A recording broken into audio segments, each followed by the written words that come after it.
Hello, everyone. Welcome to the first in a series of IABC APAC webinars on IABC's Gold Quill Awards. I'm Ross Monaghan, Professional Development Director for IABC APAC. I'm 50% of the team. The other 50%, the other Professional Development Director is Melinda Coyne. How are you, Melinda? Good, Ross. Good. Looking forward to talking with Sia. It's going to be great. So yeah, today we're joined by Sia Papageorgiou, who is going to be well known to many of you through the awards that she's won. But before we do that, I just want to quickly talk, and before we talk about the Gold Quill Awards, this is a great opportunity to talk about the IABC Asia Pacific 2020 Communicator of the Year, because of course, we have the 2021 recipient with us. So we're doubly excited to have you with us today, Sia. Yeah, well, it's great. Look, for those of you that, if you've been under a rock and you don't know who Sia is a multi-award winning strategic communicator of the year. She's won a truckload of IABC Gold Quills. I understand that she's had to have renovators in just to actually strengthen her bookcase. She's had to get council approval for all that. In addition to that, she's the past board director of IABC Asia Pacific, and she's currently the chair of the Global Communications Certification Council. I don't know what she has, if she has any spare time at all. As I mentioned, in 2020, Sia was the IABC Chapter Leader of the Year Award. Actually, I didn't mention that. Well, that was just another one that I've just slipped in there. There's too many to remember. And she was also our Communicator of the Year. Just an amazing achievement. Well done, Sia. Thank you so much, Ross. Thank you, everyone. Hi, it's so lovely to be here. I know I can't see any of you, but thank you for having me back to IABC Asia Pacific to talk about Gold Quills and the Communicator of the Year. So, Sia, can I just ask you? It's welcome, and it's really nice to have you. And if there's anyone that doesn't know Sia, she's a friend to everyone and a great mentor and a coach, great advocator of the industry. Wanting really to develop strategic communicators and advocate for the profession.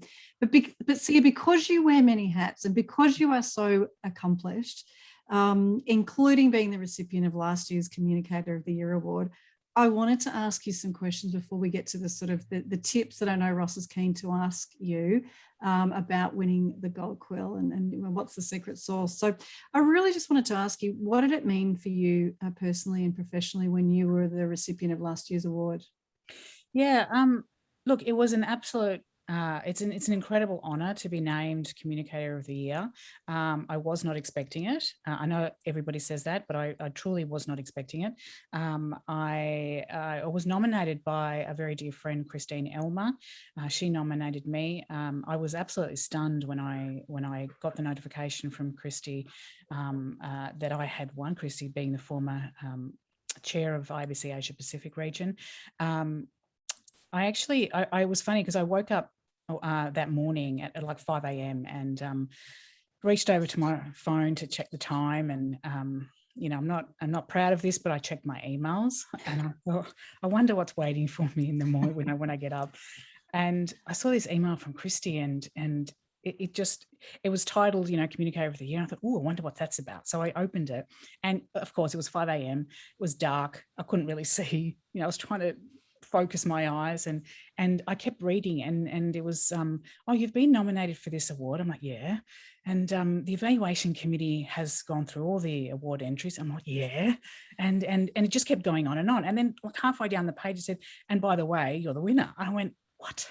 And it was 5 a.m. in the morning. No one was awake. Couldn't tell anybody. But it was absolutely such a thrill. And professionally, it's incredibly validating. I, like many of us, suffer from occasional bouts of imposter syndrome. And, so that was just a thrill to be evaluated by a panel of my peers and to be named Communicator of the Year in this region was just incredible. And well done. Thank well you. done, Sia. You are, proud to sort of have you amongst us, and I know that you're in stellar company. Really keen to get your thoughts on since the pandemic. Do you see any differences in the way we need to communicate with audiences, and are you seeing sort of any key trends that we might want to all consider? Yeah, absolutely. Look, I think the pandemic has absolutely turned communication on its head. I think, we've all realised the importance of listening to our audiences, of becoming a lot more innovative in our communication approaches, because some of us had to literally implement communication approaches overnight to deal with the pandemic, and with very little budget or no budget at all. So I think we've become a lot bolder in our approach. I think a lot of us who suffer from, again, and I talk about this a lot, we've been battling legitimacy issues for decades. And I think the pandemic now has really thrust us into the spotlight. Nobody can argue about the value of communication to an organisation, to society at large. We've all felt that in the last 18 months. So in terms of, how it's changed the way we've communicated, I think we've realized how important it is to lead and to communicate with empathy, because people want personal communication. People want relevant communication now.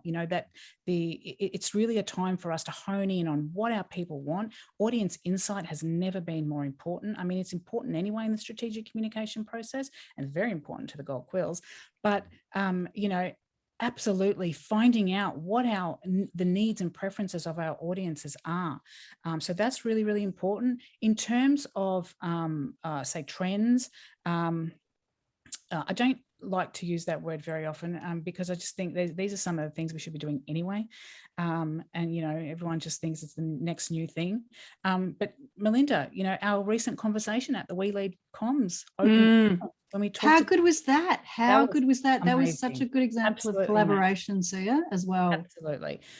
We talked about leading without permission. Yep. So communication professionals taking ownership of organizational issues. I think we've realized we are ready to be part of any conversation in an organization now. Okay. So leading without permission, acting like a business person first, using our communication expertise to solve business problems. That's our job.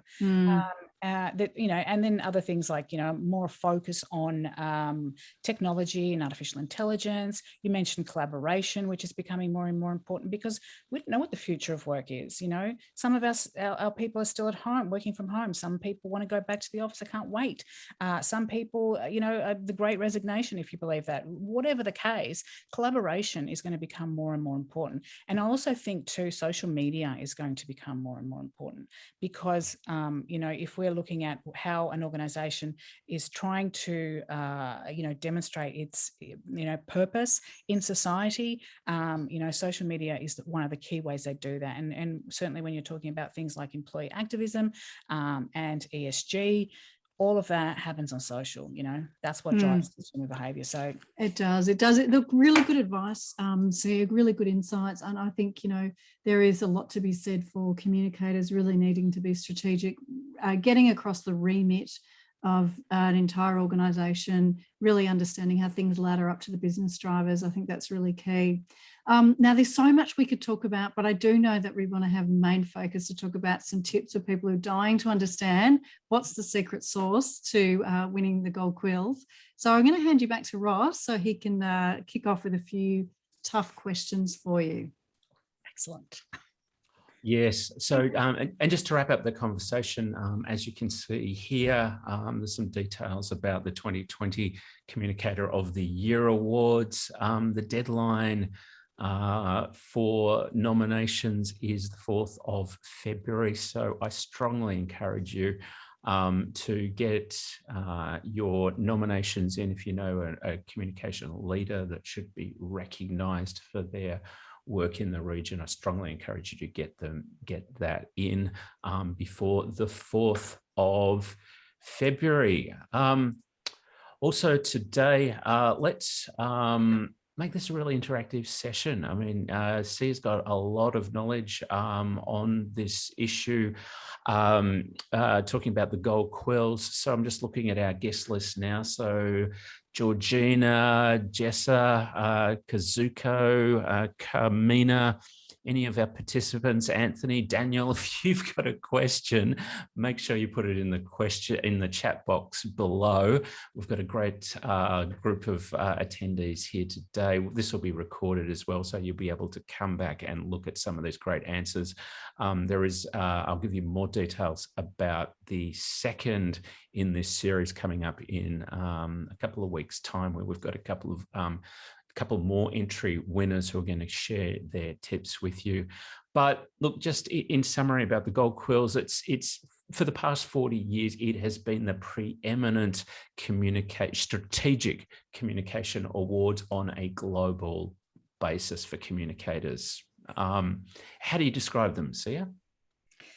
They are the bee's knees of communication awards. They're like our Oscars. Yeah. Okay? That's how I describe them. They really are. And I know that there are a lot of award programs for communication and public relations professionals. But I personally think, and I know that a lot of people in our networks would back me up, that ours are the most prestigious and the most robust. Yeah. And look, I've been a Gold Quill evaluator for quite a few years. I'm not a judge, I'm an evaluator. And I think that says a lot about it. There is an evaluation process that we go through when looking at your entries when they come in at early next year. So because of that, there are some really good tips that you need to follow if you're going to have a good chance to get your work recognized. Because one thing I know, and you've probably seen this as well, Sia, is that I've seen some really amazing campaigns come in and I think, wow, yeah, this is going to be great. And then I look through the entry and it hasn't been documented as well as it could have, and it makes it really hard for me as a judge. Yeah, absolutely. You've seen that? No, yeah, I've seen the same, because as you know, I'm also an evaluator for Gold Quills, and have been doing that for the past, X number of years. One thing I will say though is just on your point around evaluation, the rubric that we use to evaluate Gold Quill entries is very comprehensive, and there is a ton of information, and I'll tell you a little bit about that information a bit later on the IABC Gold Quills website, that details what evaluators are looking for in each of the sections you need to address. If you don't win a Gold Quill, that doesn't mean you haven't done good work, okay? Because Gold Quills are scored out of 7, okay? If you score a 4, that means you have produced professionally sound and appropriate work, okay? So you've done your job, essentially, as a communication professional. But the Gold Quills aren't about professionally sound and competent work. They are about outstanding work, okay? So you need to show that outstandingness in your entry, okay? So the evaluators are going to be looking for how creative you are in your approach, how resourceful you are, okay? Particularly now through COVID, if you're entering, because there is a category on COVID communication, okay? If you can show that you have done lots of things that have got results for the business using few resources and very little money, okay, that's an example of being resourceful, okay? That's what evaluators are looking for, and innovation. Okay, if you are just doing run-of-the-mill type of work, it gets the job done. It, creates understanding, all the things we're supposed to be doing as strategic communication professionals, but you are not going above and beyond, you will not score higher than a 4. Yeah, that's a really good point. Look, before we get into some of the nitty-gritty details of the bee's knees, professionally, what do you think are some of the benefits of entering the Quills, Sia? Oh, there's lots of benefits, heaps actually. First and foremost, okay, entering the Gold Quills, benchmark, you get to benchmark your work against a global standard of strategic communication excellence, okay? It's a fantastic growth opportunity, okay? And now when I look to develop work for my clients or for my own businesses, I always start my thought process with is this Gold Quill winning work? Okay, so it keeps you strategically focused and keeps you focused on what you should be doing to get results for your business. Okay, so that's like top for me. The second thing is it builds your reputation. Okay, my personal mission is to elevate the value and visibility of communication professionals. Okay, Gold Quills does that. Okay, it's good for your personal brand, but it's also good for your organization's reputation. Okay, as we've discussed many times, best feeling in the world to wake up to one of those emails from IABC headquarters that come through at like 3 a.m. Okay, that congratulations, you've won a Gold Quill. You literally want to jump out of bed because it's, morning and just dance down the street. Like, it is that best feeling. You can also win more than one award, which I think is a great bonus, because here in IABC Asia Pacific region, if you score above a 5, I think it's a 5.15, you automatically get a silver quill as well from the region. And in Victoria, which is my home state, so IBC Victoria, we also give bronze quills. So if you have scored above a 5, so again, it's out of 7 total, you get a bronze quill. So potentially you can win 3 awards, two at least, but 3 if you're a Victorian, with the 1 entry. Okay, so it doesn't cost you any more. And so that's a great perk. You can also use it to make a case for budget and resources, because who's going to say no to an award-winning team who wins an international award of strategic excellence for their communication work? Okay, because that's what a Gold Quill is. It's a validation that you are among the best in the world. It's great recognition for your team, particularly what we've collectively been through COVID. So if you have a team that's done great work through COVID, absolutely put in a Gold Quill entry, because it's great recognition for them. And I'm just going to do a shameless plug for the GCCC. It's a great training ground for certification. Okay, both certification and the Quills program are based on the global standard of strategic communication. Okay, if you can win a Gold Quill, you can pass the certification exam. So it's a fantastic training ground. We'll put a link to that in here, actually. Sia, I really want to ask you about, can you get coaching for entering the Gold Quills, or is that sort of cheating, or is it just a matter of just following, following the bouncing ball when you're filling out the guidelines? I would, if you've got budget, hell yes. Don't pay someone to do it for you. Why not? You did the work. They're just writing it up in a compelling story. I do that for a lot of my clients. I would absolutely encourage you to get coaching, or to, potentially look at paying somebody to put your entry together. That is not cheating at all in my book. And just to give us a sense of, I know some of these things are about how long is a piece of string, but in your experience, what are we looking at in terms of kind of time frame or effort to put together one of these entries?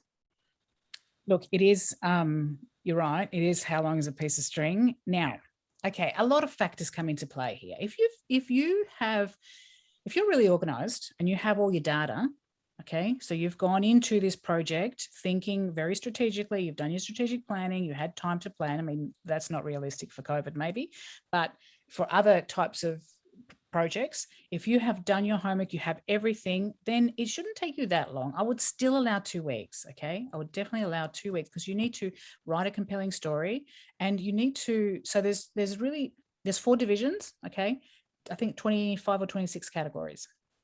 So division 1, 2, and 3, you have to draft a work plan that is 4 pages long. Okay, 4 A4 sheets of paper, pages long. Your skills-based entry, which is things like web communication for the web, publications, social media, that type of thing, is a little shorter, but still, you need to put in the thinking. So my advice to you is choose the best person for the job.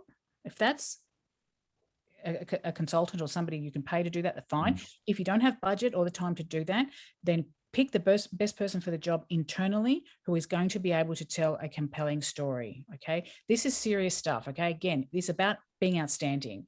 Okay, so get the best person for the job and devote at least 2 weeks to it, because not only do you have to put in a work plan, you also have to show a work sample, and that takes time to collate. You need to find examples of your work.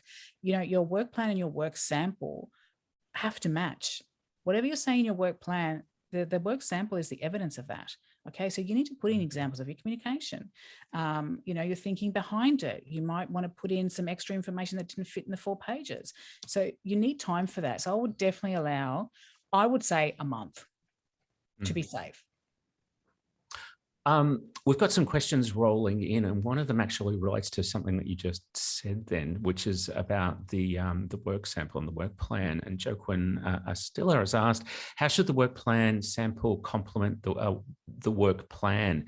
And how do we make sure that our work plan sample doesn't simply echo what we've written in the work plan? Okay, so your work sample, again, has to match your work plan. So there are 6 sections that are scored in the work plan, okay? 3 sections on the work sample, and then the 10th section is around alignment between the 2, okay? If part of what you do in your actual work plan is demonstrate things like your key messages and your audience insight, okay? In your work sample, you need to demonstrate that you understand your target audience, okay? That you have aligned the sample with the objectives in your work plan. That so if you're saying that these are my key messages, my 3 or 4 key messages, will show evidence of your key messages in your work sample, okay? So give a cross section of, provide a sample of, say, email communication, or it would depend on what the project is about, okay? If you're doing an internal communication project and you can show an example of an email that went out to your workforce, or some intranet copy, or the employee newsletter, or anything that demonstrates you understand what your audience is, and anything that demonstrates alignment back to the business need. Because the business need, and I can take you through each of those sections if you like, but the business need is your anchor for the entire work plan, okay?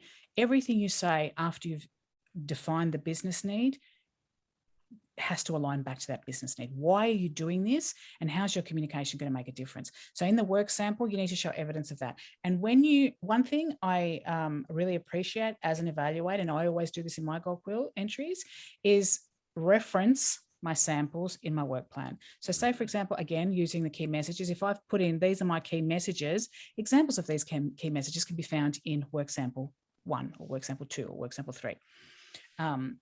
So I would always do it that way. But basically, if an evaluator is picking up your work plan, they go to the work sample to say, okay, show me the evidence of what you've just said. Does that answer your question?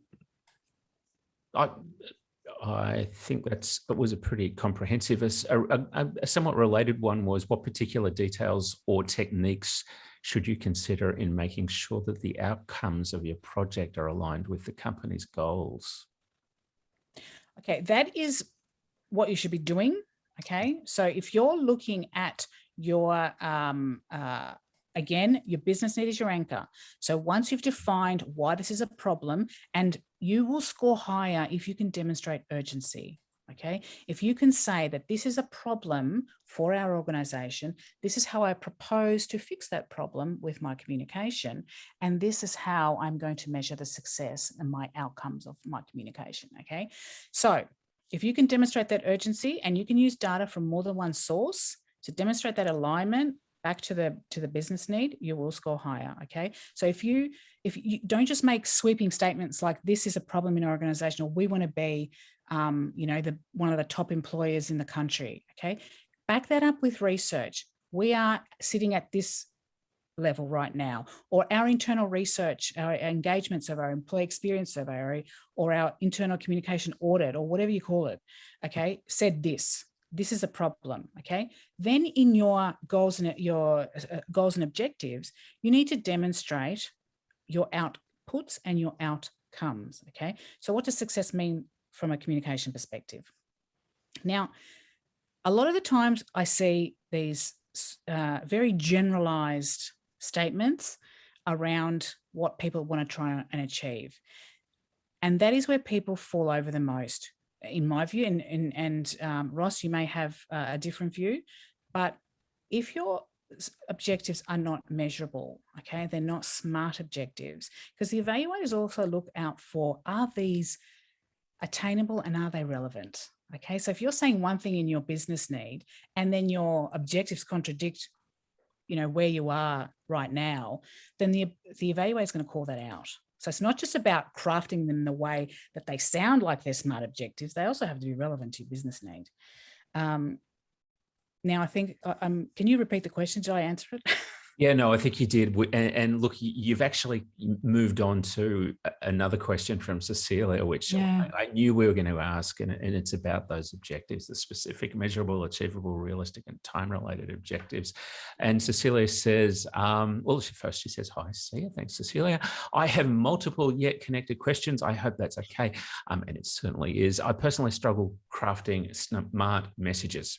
Cecilia, I don't think you're alone there, actually, so don't stress about that.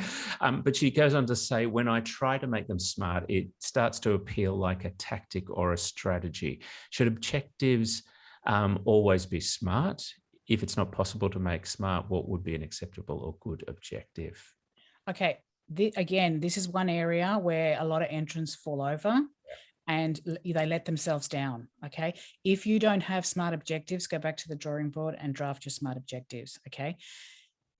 This section is about goals and objectives, okay? What I always do, and I'll give you my advice here, is I will always have one goal, okay? What's my overarching goal? Think of your goal as your umbrella statement. What do you want to achieve at the highest level, okay? Once you get that out of the way, and that's one sentence, I wouldn't write any more than that. Include your objectives in a table. I use a lot of tables in my entries. It's easier to read. It helps set things out in a more cohesive way, because don't forget, you don't have a lot of room. You've got 4 pages tops, and that is it, okay? So I always use a table, and I would start with my actual objective. Now, the objective has to be SMART. So again, specific, measurable, attainable, relevant, time-bound, okay? An example of an objective is, say, for example, you want to increase your business need is about improving the employee experience, okay? Your objective could be something like increase the perception of leaders as effective communicators from 50% to 65% by the 2022 Employee Experience Survey, okay? It's specific. You can measure it because you can measure it in a survey. Okay, it's attainable. Well, we think it's attainable, and a lot of that would depend on what you've said in your business need. It's relevant to the business need, and it's time bound because we've said we want to do it by the 2022 employee experience. But here's where you're going to score high, and here's what I do in my Gold Quill entries. I will state that measurable objective. I will then restate my baseline. Okay, so in my table I have 4 columns: objective, baseline. My baseline in this case is 50%. Okay, my target is 65%, because I think that's realistic for our business, okay? I would then include a 3rd column that says stretch. This is my stretch target, 75%, okay? You will score higher if you include a stretch target. And then I absolutely encourage you to do this in your 4th column. What is the alignment to the business need here? Make that connection. Okay, that is how you show alignment back to your business need, back to that anchor. Why are you doing this in the first place? Okay, so objective, baseline, target, stretch target, and alignment to business need. Okay, does that help? I think that was a great answer. Sia, it's just, sorry to interrupt, Ross. I just thought of something, Sia, that there is another angle to this, which is when you're working through the framework, and it really sort of sharpens your focus when you're pulling together this the entry for it. It really does make you a very sharp consultant internally, really, whether you're an employee or literally a consultant, because you can push back with equanimity and calm professionalism and say, when someone says to you, as they always do with comms people, we need another email, you can say, hang on, why? And how does that ladder up to the business strategy? Absolutely. We need to have goals. We need to have SMART objectives. So I'm just kind of throwing that out there so that the audience sort of thinks about that too. It's not just about this output of submitting this kind of entry. It's really, I guess it's a career development too, and professional development to really sharpen your consulting and leadership skills in an organisation. For sure. Couldn't agree more. Absolutely. Definitely keeps you strategically focused. Now, I know we've got more questions. So yeah. So Daniel's got a question about media relations, but we'll come to that in a moment. I think the next logical one is one of the first questions we had actually was anonymously asked. And the question is, one of the parts of the Quill work plan template is stakeholder analysis. How detailed should we discuss our stakeholders? Are demographics and psychographics sufficient? Okay. Here is another opportunity to score really highly. Okay. Audience insight is critical to your communication approach. Okay. You need to address the needs and the preferences of your audience, whether they are internal audiences or external audiences. Okay. You will score higher in a Gold Quill entry if you can include an analysis of how the audience characteristic influences the communication solution. So again, I use a table. Okay, list your audiences, number one. So who are they? They might be, say, line managers, IT people, you know, whatever the case may be. List who those audiences are. Okay, talk about their needs, their characteristics. Okay, so here is where you would address things like demographics, where they're located, how long they've been in the organization, you know, gender split if that's relevant to what you're doing. All the things that tells us about them as, you know, as employees of the organization or stakeholders of the organization. Then go into their psychographics. What do they value? What do they need? What do they know? What do they need to know? Okay, all that type of thing. And then include that insight that's going to, you know, influences your approach. So again, I would have a table. In column 1, I would list the particular audience. Then I would list their key characteristics. And then I would have their communication insight. So now that I know all this about this particular audience, how am I going to use that knowledge? Okay, how did that knowledge influence the approach I took? Okay, so for example, you know, line managers as a group. We know line managers are really time poor. They're focused on the operations and their people. You know, you might reference research you've done. So our latest communication audit indicated 85% of line managers prefer to receive information via their smart device or via Slack. So that's what we did with this particular thing and blah, blah, blah. So show that insight. So definitely include your demographics, definitely include your psychographics. But the key here is not only to list those, but to analyze the data. Yeah. We'll come on to Daniel's question in a moment, but another one that I think works logically in this is for digital and social media campaigns, what do evaluators look for in assessing an entry? Are the numbers of likes or shares and a summary of comments generated enough? Goes back to some of the answers before, but to answer that question. So are you talking about a skills-based entry? Hard to say from the question. For a digital or social media campaign, what do evaluators look for? So how would you set objectives for a digital campaign? Are likes enough? No. Okay. If you, in your goals and objectives, if all you do is include outputs, like, you know, anything that counts volume, then you will, the highest you'll score in that section is a 3.5. Okay, you absolutely have to show outcome. What does that mean for the business in terms of what knowledge have you increased? What sentiments exist? You know, what have people been driven to do as a result of your campaign? Okay, so that's what people are looking for. One other tip that I would share with you, and now every evaluator knows the difference between an output objective and an outcome objective, but I always call it out. Your Gold Quill work plan is not the place for ambiguity. Mm-hmm.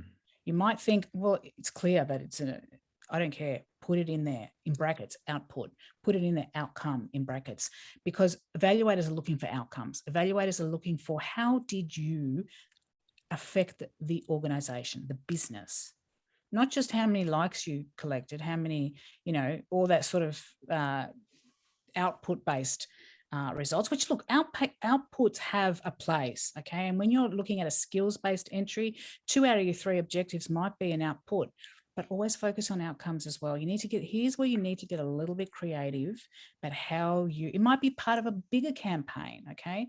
On its own, you might not have, you know, a lot of, detail to include from an outcome perspective, but can you tie it to a larger campaign that does show impact on the business? You just need to get a little bit creative.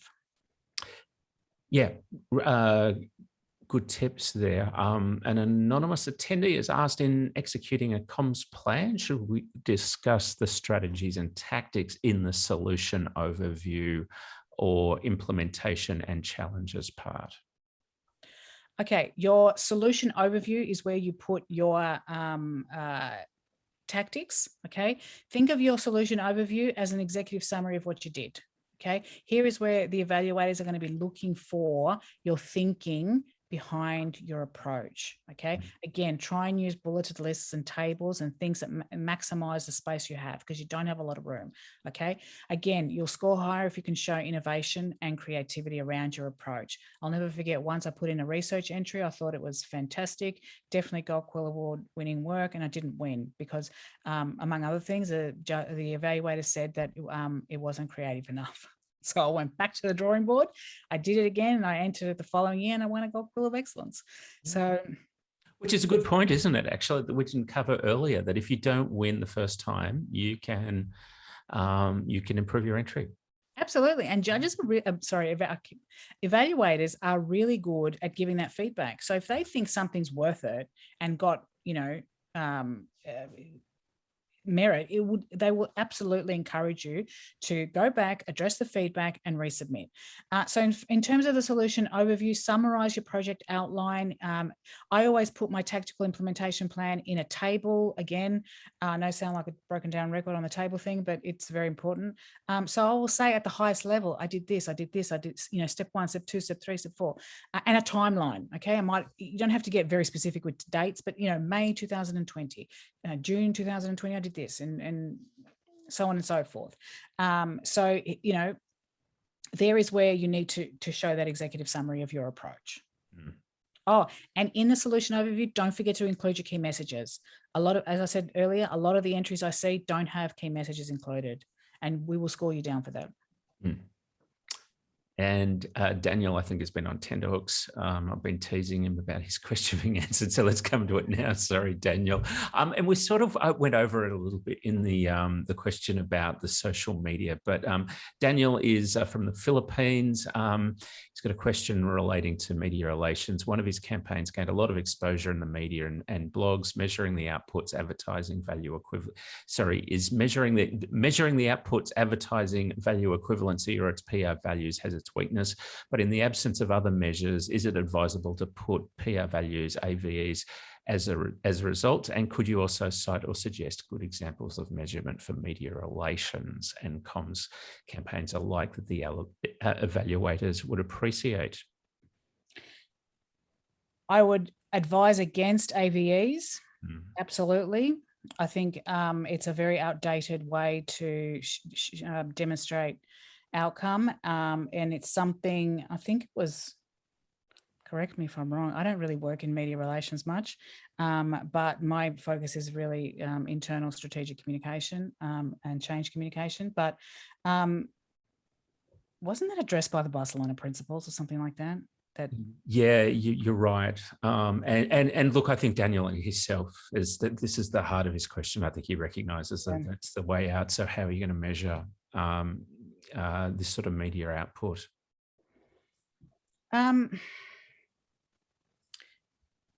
So can you just go back to the question? What have you done? Yes, so it relates to the media relations category. On one of my campaigns, gained a lot of exposure in the media and blogs, measuring the output. So how, basically, Daniel's asking, how can you measure that in a way an evaluator is going to appreciate?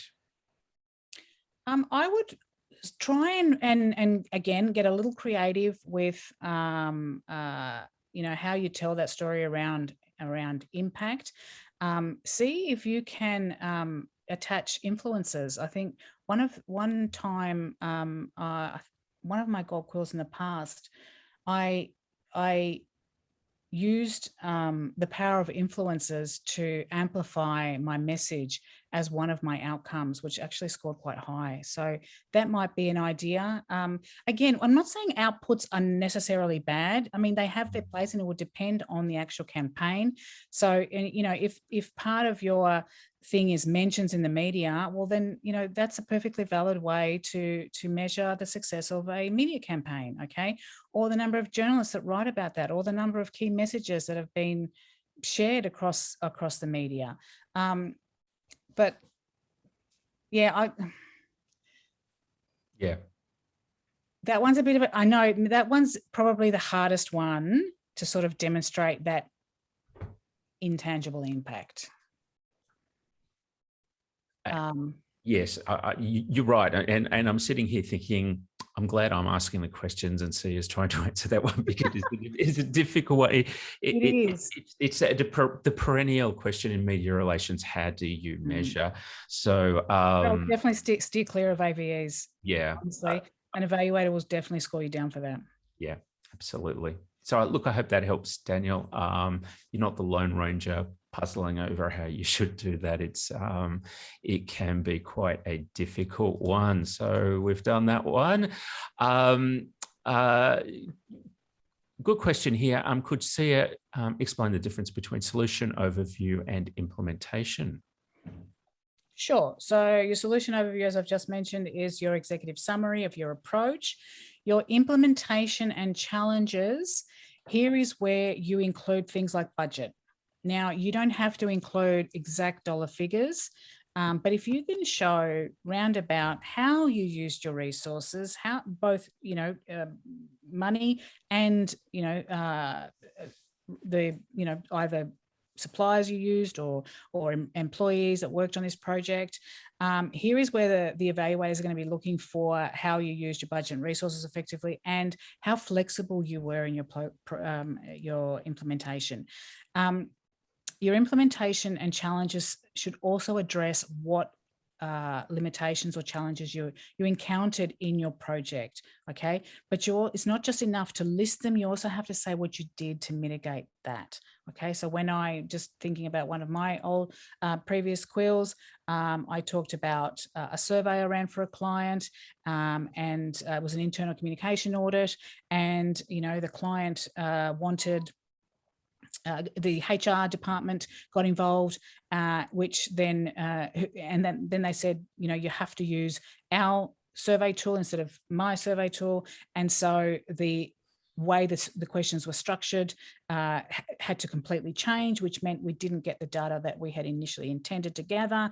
And so that's okay, because these things happen, okay? But you just have to tell the evaluators what the issue was and what you did to mitigate that, okay? So in my case, I was very clear with the client around the outcome of doing it this way, okay? What data they weren't going to get as a result of using the HR's department's survey tool, and I also documented that in my report that I gave back to the client. So you just got to tell a bit of a story around that, okay? So that's the difference. But these instructions too around what to include in each section are available on the website. Okay, so if there is a handbook, it's called a Midas Touch Guide for each of the divisions. Okay, including the skills-based entry. It's on the website, and that includes what evaluators are looking for in each section. Okay. You will love this question, Sia. Cecilia's come in again with another one. We develop and execute online activities to engage employees via our intranet site. However, upon reviewing the categories for the Quills, we could not pinpoint the appropriate category based on the definitions provided. We're torn between internal comms and employee engagement. How do you differentiate the two? Okay, so are you talking about an intranet site as a channel? That's what you did. Is that what your campaign would be about? Or are you talking about more broadly internal communication? I've only got the question here. So I'll just read that again. We developed and execute online activities to engage employees via our intranet site. So a lot about which category you ultimately choose depends on your business need. Okay, so what was the problem you were solving through your online activities? Was it part of an engagement activity? Did you maybe, you know, run an employee experience or engagement survey that identified something, and part of that was to then implement online activities? Then it's an engagement piece. Is it, you know, addressing internal communication deficiencies? Then it's an internal communication campaign. It would depend on, again, your business need is your anchor. You have to nail that, and that will tell the rest of your story. So it depends on what your business need is, why that was a problem. Why did you do it in the first place? Great. So we've got one from someone, James Howe. I don't know James Howe. Who's James Howe? James, who is the president of IABC APAC, and he's asked a good question. If you've done a joint piece of work in-house and with an agency, is there a way for a joint entry or only one? When you say joint entry, do you mean as in they will put one in and you put one in, which you can absolutely do, or you can do the one entry? I put in a lot of entries for work that I've done for my clients. Okay, so but I will always put the client on the entry with me. So it's me, and it could be, you know, the client's name. So you could do it together, you could do it apart. You know, depends what you've got budget for and time for. But yeah, a lot of projects that we see as part of the evaluations, you know, come from more than one team. So yeah, absolutely, you can do it on the one entry. James has just clarified and said, yeah, he's referring to one entry. One entry, yeah. Yeah, I would definitely do it as one entry. Yeah. We've got a couple of final questions, some really good questions to wrap up, actually. But before we get into those, anonymous attendee has asked, somebody's just jumped in there with another question. What's the best form of work samples, and what would show cohesiveness and good storytelling about the entry? That is a good question. That is a good question, but a lot of that would depend on what it is. Okay. So I would definitely include a cross section of samples of the work.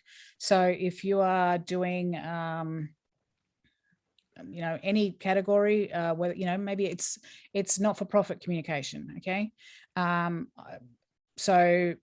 Okay, I'll give you an example. A couple of years ago, won a Gold Quill for a campaign we did for a charity based here in Melbourne, Sacred Heart Mission. Okay, we worked on we did their Dine with Heart campaign. Okay, so we included examples of the collateral. So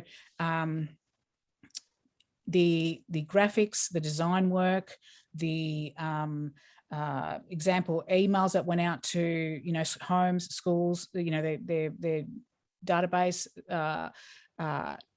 the invitation for the gala dinner. So any examples of the collateral that you can show audience alignment. Okay. So if you're in your audience list, if you're saying, okay, well, one of the audience groups are high wealth individuals. Okay. And here's the invitation that went out to them and what we said to them to come to the gala dinner. The next audience group might be, you know, single or double income households with, you know, disposable income. Here's how we approach this. This is what we said to this audience group. So you need to show examples. So I would include all the examples of the collateral. We also included things like we had electronic billboards all over Melbourne with our messages. So we included screenshots of those, letters to the employees of the organization, you know, communication with email, intranet content, that type of thing. It has to tell, like if you are, I would read your 4 pages, your work plan, and go, right, how am I going to complement what I'm saying here? And I would show examples. Now in the entry, it says you can show 5 examples, but here's my tip. Put it all in the one PDF. That way you can include whatever you want. Okay. And if you have time, again, it goes back to that whole leave about a month to do this. Start gathering that collateral. Your collateral in your work sample has to pop. A lot of times, and Ross, you might be the same, I see a fantastic 4-page work plan, and then I get to the work sample and they've either really rushed it and just banged it on just put it up on the system as, you know, here's one example, here's another example, here's a third example, or they've given us 650 pages. Okay. Think of it as think of it as almost like a research report, okay, or a ebook. Okay, if you've got budget or you've got an in-house designer, get them to design it and make it look fantastic. It has to pop, because they're going to mark you not only on alignment to your work plan, but does it look good? Okay, if you're saying we did, you know, this and this, or we created this fantastic website, and your website's boring, got really crappy colors on it, and it's very difficult to read, then you're going to get marked down, because that's not an example of innovation or creativity. It has to actually look good too. So they're going to mark you on the quality of your collateral. I would absolutely get somebody to do that up. Yeah. One thing, my answer was going to be, yeah, don't just throw 600 pages, everything you've got, and just throw it in a pile, because that will confuse the evaluators. And if we don't know what we're looking at, it might not help your communication. Absolutely. Yeah. And tips. A gold quill is I think I might have said this before, it's not, you've got no space for ambiguity. That's why I always label everything. I say it again and I reiterate, because I want an evaluator to pick up my entry, read it, and go, oh my goodness, that was the best thing I've ever read. And look at this wonderful work sample, such fantastic colors, such engaging headlines, such, you know, wonderful keywords. You know, that's what I want. That's the feeling I want people to have when they read my entry. And so I would encourage you to do the same. It feels like, Sia, sorry, Russ, it feels like that, you know, in terms of that work sample, what you want to do is you're telling a story as well, just visually. Absolutely. So I think that's really a good guide for people. And remember too that it's global. So whoever's evaluating your entry might be, you know, if you're in the Philippines, it might be somebody in the US, it could be Australia, it could be in the UK, it could be in South Africa. So if you're just a national organization, they might not know anything about your organization. Again, one of the things that I often see is people assume that I know because they're a large organization in their particular country, that I will know who they are. So, you know, spell it out for the evaluators. Absolutely. And get others to read it too. Yes, yeah, absolutely. Honestly, just get as many eyes on it as you can. Yeah. Which a couple of quick fire questions now, which I've left, which are sort of more general ones, and we've had some really good questions. But somebody's asked, what's the mindset of the Gold Quill evaluators? What are the key things they're looking for? And we've sort of covered off on those, but maybe just a summary. Yeah. So for me as an evaluator, my biggest things are, you need to demonstrate urgency in your business need. Why is this a problem? Again, everything goes back to your business need. We, as strategic communication professionals, we don't do comms work because we've got nothing better to do. We do it because it addresses a business problem. You need to demonstrate that business problem. And if you can show research that has come from more than one source, you will score higher. So business need is critical. Your objectives, smart objectives all the way. If you want examples, just jump on, like the Midas Touch handbook, I think, has examples of the difference between a tactic, an objective, and a goal. Okay, so read up on that beforehand. Get others in your team to check, is this a smart objective? Okay, so goals and objective is absolutely one thing that I would say. Read so in terms of what we're looking for, it's absolutely that urgency, it's the results. And one thing I want to say about measurement too, and this is another one of my tips. When we talk about goals and objectives, okay, in section 6 is your measurement and your results. Okay, those two sections have to match. They have to be a mirror image of one another. So you're saying, this is what I want to achieve, this is ultimately what I did achieve. Okay, the only difference is you've included the result in section 6. Okay, I've seen entries where they waffle on about what they want to achieve in goals and objectives, and the measurement and evaluation section is phenomenal with all this data and, you know, how they measured it. And I'm thinking, hang on a sec, that should have gone in your goals and objectives as well. So they're the things we're looking for. But from a mindset point of view, we go into this process thinking, I want to find good work. I want to find Gold Quill award-winning work. Okay, we want you to succeed. All right, but there are some really key things you need to cover. And probably one of my biggest pieces of advice is, all this information exists on the website. Go and read it. It is very clear when you pick up an entry and you can tell that person hasn't even read the basic instructions. Okay, read it cover to cover before you begin, and give it to people who have won awards before to check. If they've got time, I do that for a lot of people. So very happy to look over your work. Yeah. We've got a finer detail question here, but I think it's a good one. So let's deal with it. What do you look for in an executive summary? Your thinking. Why did you take that particular approach? Why did you do what you did?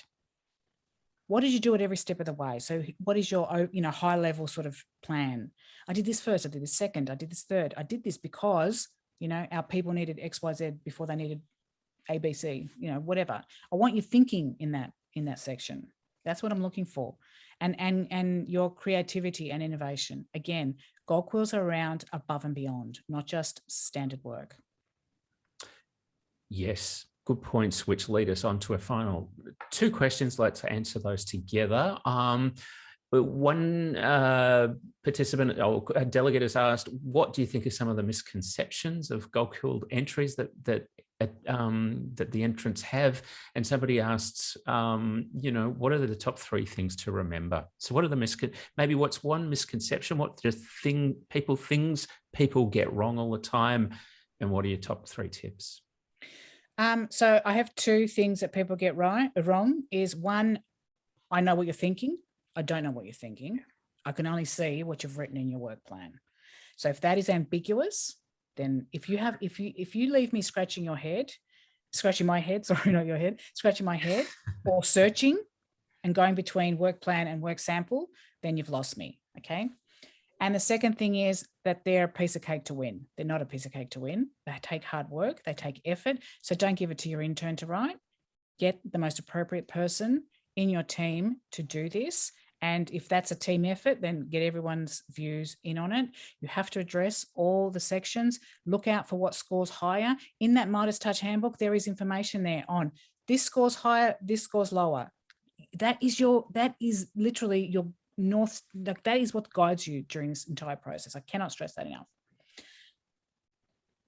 And what was the second question?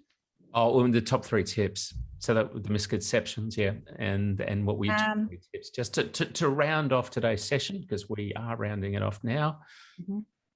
And I think reading the Midas Touch document. Yeah, reading the Midas Touch document. Don't assume the evaluators know what you're talking about, and follow those basic instructions around the 4 pages. You've got strict rules there about margins. I stretch my margins right to I can't stretch them anymore. Okay. It says you has to have at least this. I use I've seen entries 2.5 pages long, 3 pages long. That does not leave a good impression. Okay. You have 4 pages to tell your story. Use every inch of those 4 pages to tell me your story. Do not just think this is just, I'll just put that in and it looks good and no worries, I'll get a Gold Quill. You're not going to get a Gold Quill. Yeah. But if you don't get a Gold Quill, you get the chance to look at the feedback into the next year. And look, I think it's a good experience for practitioners, because it really makes you think carefully about your work and whether it really is at that outstanding level that the Quills acknowledge. So Sia, thank you very much. This has been really great start to our series of webinars. Just a quick reminder, the early bird deadlines for the Gold Quills are the 9th of January 2022, of course. The regular deadline is the 16th of January, and on the 22nd of January is the late deadlines. So try and get it in for the, a little bit cheaper for you if you get it in by the 9th. And I do just want to promote, as you see on the screen here, our second session is the winning the Quill game is on the 9th of December. It's another Zoom session here. We've got we've got 3 great past winners who are going to have some really, really good tips for you as well, drilling down into some of that details.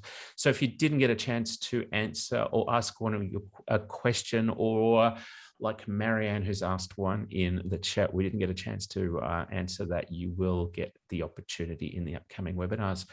But that's it for time today. Again, Sia, it looks like she's got one Just last. one more thing. So anyone who hasn't had their question answered and would like